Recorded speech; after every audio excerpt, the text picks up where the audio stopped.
Hello mga Styro! Magandang araw po sa ating lahat. This is a day in my life as a Styro artist and our daily activity edition. Welcome po sa ating vlog. Ito po ang Richard's Art and Styro Lettering. Ang task po natin for tonight ay para sa 7th birthday ni Janela at ang napili po ng ating client na tema ay Mermaid Theme. Kaya naman simulan na po natin.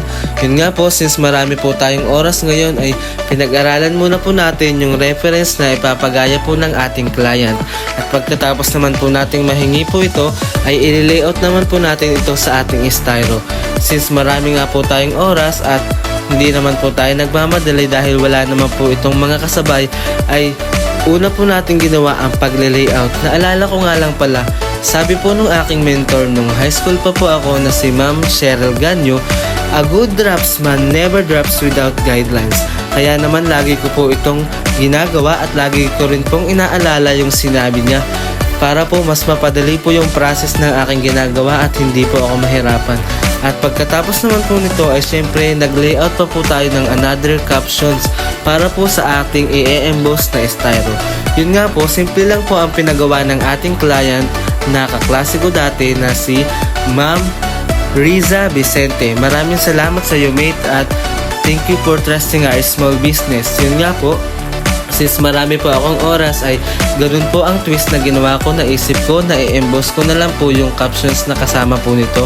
At syempre gagawa po tayo ng board na parang ribbon na pagdidikitan. At pagkatapos naman po nito, dahil na-ikat na po natin, ay i-blend na po natin ang mga kulay at dapat ay nakaprepare na po muna ito lahat para dire-diretso na po ang ating gagawin. Since ito nga po ay may blending na ibang kulay, ay kailangan po nating ipag-match yung mga blend nila. At dahil nga po hindi ko po ito masyadong gawain, ay pinagsubukan ko lang po ito at yun nga po, maganda naman po ang kinalabasan. At pagkatapos naman, dahil may mga labis po yung gilid, ay pininturahan ko na rin para hindi po siya maduming tingnan. Pagkatapos naman po nito ay ganito po yung gagawin natin. Madami po yung kulay ng isa, may pink, lavender, dark violet, and sky blue. At kailangan po ganito po yung pagka-blend niya dahil ito po yung ipinasa ng ating client. Siyempre, lalagyan din po natin ito ng konting shimmer para naman po may konting twist sa ating ginagawa.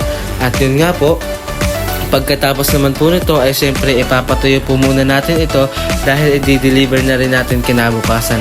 Ipakita rin po natin dito yung ating final output para naman makita po ng ating mga manonood. At yun nga po, maraming salamat po sa inyo sa patuloy na pagsuporta sa ating business, pag-like and comment and share.